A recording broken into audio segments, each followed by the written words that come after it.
o senhor está falando de insumos, né? E Uhum. qual, assim, a maior dificuldade na obtenção desses insumos em relação a preço e mercado também? A dificuldade, eu não consigo comprar quase nada de São Luís, né? Então, isso talvez não seja um problema, porque todo mundo hoje tem acesso à internet, consegue Sim. comprar as coisas fora, mas não existe uma loja que... Por exemplo, eu preciso... Apareceu um fungo lá, eu preciso colocar a calda bordaleza. Você vai aqui, lá no Terra Azul, só vai ter um pacotinho sim, né, pelo preço lá, muito caro. Então, é um problema esse aí. Né? A aquisição dos insumos para a agricultura orgânica no nosso mercado, que é um mercado que tem muito pouca produção orgânica, a gente vai ter dificuldade aí para adquirir esses insumos aqui. E tem uma coisa interessante também. A calda bordaleza, ninguém registra como inseticida, como fungicida. Um dos primeiros fungicidas usados no mundo todo, né? À base de cobre, enxofre e cobre. Não é registrado como fungicida. Por quê? Porque o custo de registrar um produto no Ministério da Agricultura é muito alto. Então, como controle de praga. Mas se você registrar como biofertilizante, é mais fácil. barato e mais rápido. Então, eles falam que é um biofertilizante. Mas ele não é registrado. Não é registrado como fungicida, mas controla vários fungos, né? É um fungicida muito eficiente. Então, praticamente, a gente usava lá, era ele como fungicida. Tem uma cauda, chamada cauda sulfocálcica, que é usada como acaricida e inseticida, né? E uma descoberta que o pessoal lá do sítio fez, eu achei que eles estavam ficando doidos, mas não, eles aplicaram o dipel, que é o Bacillus thuringiensis, no pulgão e controlou. Mas como é que controlou? Não, a gente bota e some. Aí eu fui ver na literatura, a Embrapa tem trabalho mostrando o controle de pulgão com dipel, com Bacillus thuringiensis, né? Então, é uma ferramenta também importante. Então, professor, uma dúvida que eu acho que todo mundo deveria estar se perguntando agora, ou quem vai assistir posteriormente, é como que funciona de fato, assim, do ponto de vista mais prático possível, como que funcionaria essa obtenção de selo, já que para comercializar como produto orgânico, precisa desse selo, né? Olha só, a Lei 10.831 de 2003 é a lei que regulamenta os orgânicos. E aí ela previu o sistema de garantia da conformidade da produção orgânica. Esse sistema, ele permite tem três escalas, ou três níveis aí de certificação. Então, vamos lá. O nível mais caro, um produtor como eu fui, né? Um produtor assim, pequeno, mas que contrata trabalhador e tal, que quer vender no mercado, quer vender nos supermercados, quer vender com selo e com... Bom, então, nesse caso, é a certificação por auditoria. O modelo de certificação por auditoria. Como é que funciona isso? Você tem várias certificadoras que são acreditadas pelo Ministério da Agricultura e pelo Inmetro. Antes era só o MAPA, mas o Inmetro depois entrou também. Então, hoje, qualquer certificadora, para ser acreditada pelo MAPA, ela tem que ser acreditada pelo Inmetro primeiro. E aí você faz um contato com eles e eles vão te dar um orçamento de certificação. Você vai mandar o que você produz e eles vão te dar, para a gente fazer essa certificação vai custar tanto. Eles podem cobrar anuidade, podem cobrar em função do seu volume de produção. No meu caso lá, eles me cobraram anuidade. Eles vão te visitar 2 vezes por ano e antes disso eles vão te pedir o seguinte, um croquis da sua área, com todas as áreas demarcadas, com o histórico do que você usou nos últimos 3 anos nessas áreas. Né? Então, o ideal, quem vai começar a produção de orgânica, chamar um técnico extensionista, dizer, eu queria que você, da extensão pública, eu queria que você me acompanhasse aqui, porque eu vou começar a produção orgânica e eu vou precisar de uma declaração tua, de que eu já faço manejo orgânico. Né?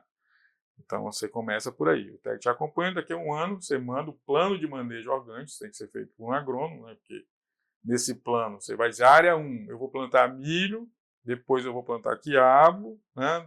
Aí você tem que estimar a produção que você vai ter, dizer todo o manejo que você vai fazer, como é que eu vou controlar a praga, como é que eu vou adubar, corrigir solo, né? Então, aí você manda para lá, eles vêm te auditar. O que eles olham na auditoria? Quando eles chegam na sua empresa, eles vão pegar todas as suas notas fiscais de compra e de venda, vão pegar o seu caderno de campo, uma caderneta de campo. Essa caderneta de campo ela tem que ser escrita lá, hoje aqui, dia 19 de fevereiro. Área 1, usei tantos quilos de calcário, tantos quilos de fosfato, tudo que você usou naquela área naquele dia. Então, você faz um diário da propriedade. Isso tem que estar registrado. Então, o plano de manejo, essa caderneta de campo, que eles vão observar. E vão andar na área, e se eles suspeitar de alguma coisa, eles vão pedir para fazer análise. Vão mandar as amostras para o laboratório, e aí você vai pagar a análise ainda, né? E eles vão, para poder ter uma maior confiabilidade. É assim que funciona a certificação por auditoria. É caro? É. Eu gastava, na época, R$6.000 por ano para certificação. Então, era caro. Então, qual a alternativa que eu tenho a isso aí? Eu sou eu mesmo jeito, mas eu não quero porque é cara a certificação. Qual outro caminho que eu tenho? O governo fez uma certificação, a lei abre uma brecha para uma certificação participativa, ou criou um sistema de certificação participativa. Como é que funciona? Tem 2 níveis. Primeiro nível é uma OPAC. Né? Como é que funciona a OPAC? Você tem que juntar aí alguns produtores, por exemplo, aí tem mais um vizinho, outro vizinho, todo mundo quer produzir orgânico. Você monta um CNPJ, monta um instituto, uma instituição. Como se fosse uma cooperativa. Como se fosse uma cooperativa, mas com o objetivo claro de ser certificadora de orgânico. Essa cooperativa ela tem que ter os seus, que eles chamam de comitês, né? Então, tem um comitê de análise, comitê de técnico, né? E estabelecer os critérios para alguém ser considerado produtor orgânico. Por exemplo, tem uma OPAC no Piauí que se o marido bater da mulher, ele é desligado da OPAC. Né? Então, eles têm autonomia para... Né? Não pode fugir da lei, mas eles têm autonomia para ter as diretrizes lá da OPAC. Esse modelo dá direito de usar o selo. Vocês viram? Tem um selo do mapa, né? Um selo de orgânico. Esse selo você pode usar na certificação por auditoria e nessa certificação pelo OPAC. Eu posso vender em supermercado, só não posso exportar, porque para exportar, você precisa de ter um selo de uma certificação por auditoria e essa certificadora ela tem que ser acreditada pela IFOAM, que é uma Federação Internacional de Agricultura Orgânica, certo?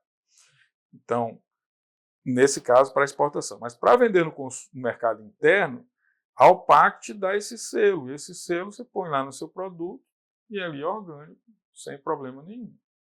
E mais barato. Nesse modelo aí, os agricultores precisam seguir as regras do plano? Preciso. Também, todos os níveis de certificação, o agricultor tem que ter um plano de manejo. Por isso que não tem como você fazer certificação de orgânico sem ter um agrônomo, um técnico agrícola por trás do processo. Porque o agricultor, dificilmente, ele vai conseguir elaborar o plano de manejo, né, dele. Vai ser muito difícil. Então, aí você tem esses 2 níveis, né? Agora, o nível mais baixo de certificação, e mais barato, né, mais em conta, é o nível chamado de OCS, que é a Organização de Controle Social. Essa tem uma lá no Polo Horticanã. Se vocês querem visitar lá e conversar com o pessoal, é só marcar. Vocês conhecem, né? A extensionista me reclama muito deles lá, que eles não querem fazer as análises, tem uma dificuldade, né? Mas como é que funciona? Você tem um conjunto de produtores numa associação ou não. Esse conjunto de produtores é acompanhado por um extensionista, no caso quem acompanha eles lá é a Tatiana da Semapa, e a extensionista faz inspeções na área, eles colocam no plano de manejo lá que eles vão fazer análise mensal da água, né, e de algumas hortaliças. Ou eles podem colocar sem análise também. E a ideia também é que eles se controlem, eles se dedurem, fiscalizem, para evitar que alguém tente burlar o sistema. Mas, assim, do meu ponto de vista, todos os sistemas são extremamente frágeis, do ponto de vista da segurança. E se a pessoa tiver má fé, ela consegue burlar com uma certa facilidade, né? Então, eles não são muito seguros. O que eu aconselho é o seguinte: você quer consumir orgânico, peça para visitar a área, né? Se lá no sítio falar, você quer visitar, pode vir a hora que quiser, né? Não marcava nem hora. Você chega lá e visita lá, conversa com o pessoal. Se você vê que o negócio está muito escondido, o cara está com dificuldade para visita, aí você fica desconfiado, né? Então, pode ser que não seja um manejo orgânico, né? Como deveria ser. Então, são esses 3 níveis de certificação, e é assim que funciona. Só que a OCS, você não pode usar o selo. Você só pode fazer venda direta para o consumidor, venda para os mercados institucionalizados, as feiras de produto orgânico, ou uma coisa que os agricultores gostam muito, e lá no Polo eles aproveitam isso. Quando eles vendem para os programas de aquisição de alimentos do governo, PENAI, PA, eles têm um diferencial de preço, 30% a mais. Então, imagina, 30%. Os preços do PENAI são razoáveis, né? Pra ter uma ideia, a caixa de macaxeira lá está R$70, né? Então, se ganhar mais 30% em cima disso, por você trabalhar como orgânico, então é uma grande vantagem. É uma forma que a gente dá assistência para alguns agricultores aí, é uma forma que eu tento conscientizar e atraí-los, né, para o manejo orgânico. Porque é mais complicado. A gente sabe que o manejo orgânico, principalmente, gente, o que é mais difícil na agricultura orgânica é o controle de erva daninha, controle de mato. Porque se você passar hoje no Maranhão, qualquer agricultor, você olha ele lá com a bombinha aplicando glifosato. O glifosato caiu de preço de novo, né? Chegou a mais de 100, agora baixou de novo. Então, isso está virando assim uma cultura no agricultor nosso. E aí você vê também um cara aplicando glifosato sem nenhuma proteção. A bombinha lá de bermudinha, né? Máximo um boné aqui aplicando. Então, por que ele faz isso? Porque isso facilita o manejo dele, facilita a vida dele, não tem que capinar, né? A capina é uma das atividades que mais demanda tempo e mão de obra na agricultura, qualquer agricultura, né? E na agricultura orgânica ela se torna um ponto assim, nevrálgico, né? Porque é um ponto onde você pode ter um aumento de custo de produção. Que alternativas que eu tenho? Cobrir solo, proteger solo, integrar com floresta, com leguminosas arbóreas, mas mesmo assim você tem um custo. E cobrir solo, o mato vem também, né? Sim. O mato ele vem menos, mas vem, você precisa controlar. Então, isso a gente tem que ter em mente que é uma dificuldade que tem que ser enfrentada aí. Por isso é que eu acho que o produtor orgânico ele tem que ter um preço diferenciado. Não tem como ele não ter um preço diferenciado. Primeiro, ele está fazendo uma agricultura que não agride o meio ambiente, né? Nem a saúde humana. Os trabalhadores dele têm que estar tudo registrado, tudo bonitinho com EPI, porque a certificadora vem e olha isso, né? Ele preserva o manancial, ele preserva a área de mata. Então, é um agricultor diferenciado. E ele tem mais custos. Por quê? Porque os produtos, como são vendidos em escala menor, são mais caros, os insumos, né? Embora ele possa obter alguns insumos, e uma coisa importante quando a gente fala de insumos na agricultura orgânica é a integração com animais. Isso é um ponto que tem que ser também forte. Por quê? Porque quando eu integro com animais, eu fecho mais o ciclo. Eu pego o resíduo, o esterco daquele animal, coloco lá nas hortaliças, a palha do milho. Eu criava gado de leite, praticamente eu mantinha esse gado com a palha do milho. Né? E eu tinha um sistema muito interessante. Eu fiz piquetes de 50 por 50 e eu plantava milho, colhia as espigas e jogava o gado lá. E ficava assim, eu cheguei a ter uns 18 animais, eu botava tudo dentro dessa área pequenininha. Em uma semana, eles limpavam tudo, comiam tudo, estercavam, urinavam, e eu vinha só depois com o sulcador abrindo para plantar outra cultura. Isso é muita vantagem. Então você ganha tempo, você ganha, né, economia com passar trator na área, né, com roçagem, com um monte de coisa. Uma outra coisa importante também quando a gente fala em maquinário, assim, a agricultura orgânica você pode usar máquina. Então, vamos. Tem gente que acha que a agricultura orgânica você tem que fazer mágica, né? Agroecologia. Você vai transformar hidrogênio, oxigênio, nitrogênio, fósforo, potásio. Não vai, né? Nós estamos assentados aqui no Maranhão em 60% de solo ruim, solo arenoso, solo sem nutriente. Para fazer qualquer modelo de agricultura, nós precisamos corrigir os níveis de nutrientes. Nós precisamos fazer calagem, nós precisamos fazer gessagem, nós precisamos aplicar esses troços, porque senão nós não vamos produzir nada, né?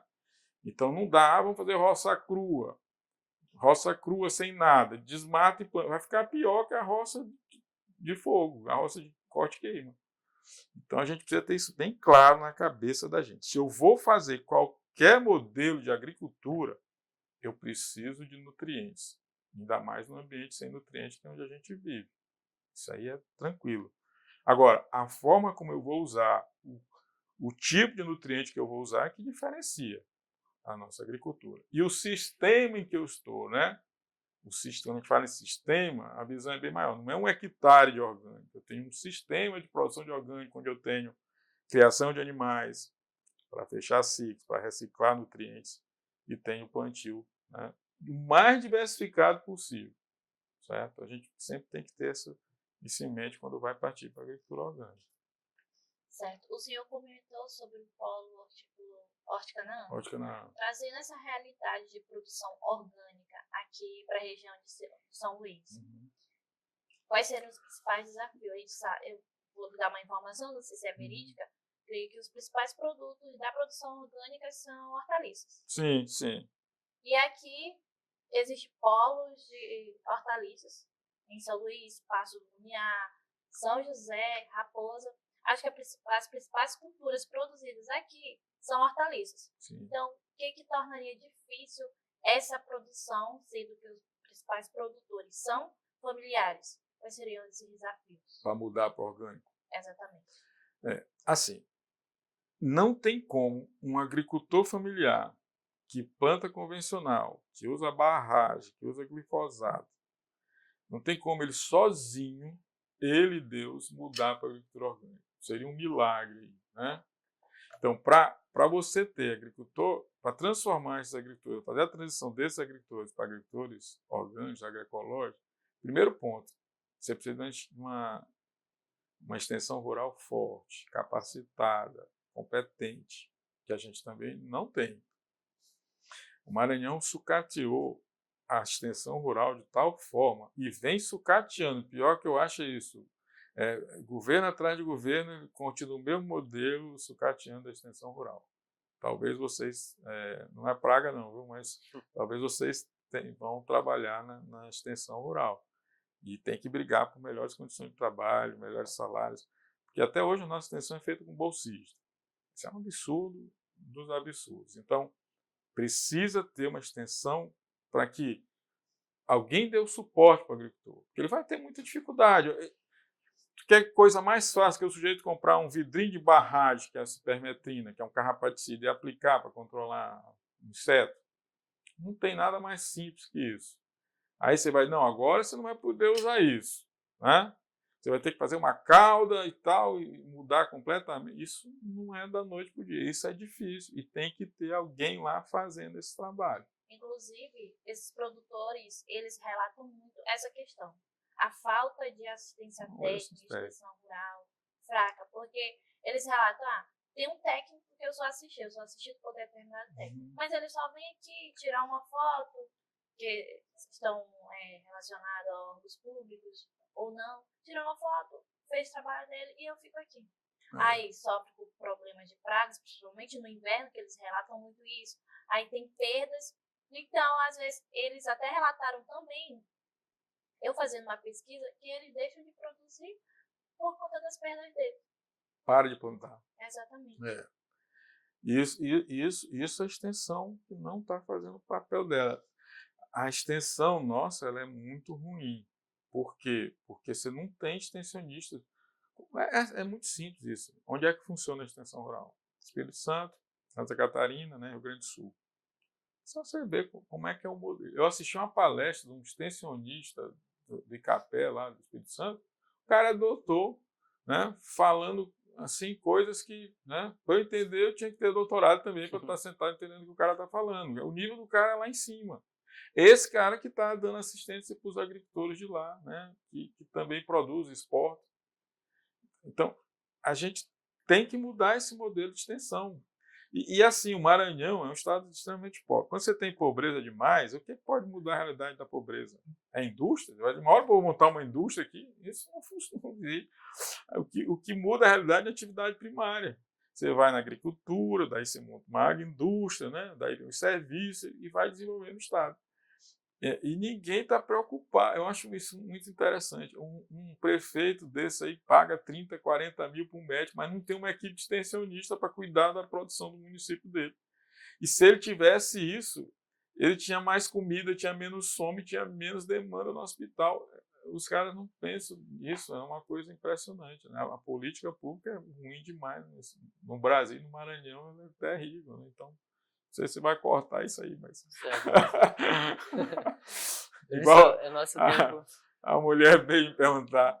É porque tem que melhorar a estrada vicinal no Maranhão. Senhora, a senhora andou na nossa BR. Nós não temos nem BR para falar de estrada vicinal. Certo, a gente sabe, trazendo agora em nível mundial, para finalizar a discussão. A gente sabe que a Austrália é o maior produtor de orgânico. Então, o que distancia a Austrália do Brasil? Aqui no Brasil, a gente sabe que o Paraná é o maior produtor. O senhor comentou sobre a extensão rural ser forte. A realidade agrícola deles é totalmente diferente da maranhense, né? As cooperativas são bem fortes, associações. O que difere? Que distancia a realidade brasileira da Austrália? Tá. Olha só. Os maiores consumidores de orgânicos no mundo é a Oceania, né, que tem a Austrália, lá em Nova Zelândia, e tem a Europa, né, a União Europeia.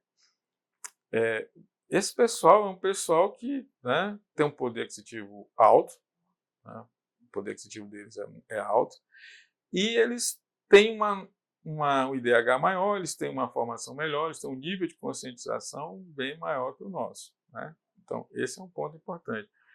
Porque para você consumir orgânico, como ele é produzido na escala menor, o preço dele é maior. Né? Não tem escala de produção, o preço é maior. E para você saber que você pagar esse diferencial é importante, porque você sabe que aquele alimento lá é mais saudável, você precisa ter um nível de formação, de conscientização, né, bem mais elevado para poder seguir isso aí. Senão, você não vai trocar o produto convencional mais barato, seu poder aquisitivo é baixo. Né? Então, um produto mais barato, você não tem informação. Você tem uma noção, o maranhense, muitos brasileiros também, não sabem diferenciar um produto orgânico de um produto hidropônico. Eles acham que o hidropônico é saudável, porque vê aquilo limpinho. O hidropônico pode socar veneno à vontade, não tem nada que impeça que se coloque um inseticida lá no produto hidropônico. Nada, nenhuma legislação, nenhuma certificação, nadinha. E existe alguma diferença no sabor do orgânico e do convencional? Não. Assim, todos os testes que eu li já, trabalho comparando qualidade nutricional de orgânico convencional, dificilmente você acha diferença entre os produtos. Termo nutricional, né? No termo nutricional, em termos de sabor também acho que não tem muita diferença, não. Né? O problema é que o que a gente tem que ter em mente é que naquele convencional pode ter uma molécula ali, né? Um organofosforado, um resíduo de agrotóxico, que, imagina, esse organofosforado dentro do nosso corpo. Ele vai causar algum problema, alguma dificuldade ali, né? Com certeza, para ele ser quebrado, para ser expulso. Então, essa dificuldade pode ser transformada numa doença. Isso que a gente tem que ter em mente. Se você pegar de todos os cânceres que acometem o ser humano, só 2 tipos não têm relação com o uso de agrotóxicos. Não pode ser causado pela exposição a agrotóxicos. O INCA tem esse estudo. O Rio Grande do Sul, que é o estado que mais usa veneno, é o estado que tem maior índice de câncer. Então, isso tem correlações assim batidas. E por que isso? É porque você está comendo produto com substâncias ali, a gente é o que a gente come. O que a gente come vai formar nossas células. Então, você vai ter um organofosforado ali formando alguma perturbação na sua bioquímica, né, no seu organismo. Então, aqui a gente finaliza o nosso primeiro episódio do nosso podcast com a participação do professor Altamiro. Essas contribuições foram relevantes e creio que esse tema ficou mais explícito, principalmente para as pessoas que têm dúvida sobre o sistema agrícola orgânico. Então, pessoal, até o próximo episódio. E é isso. Muito obrigado. Obrigado.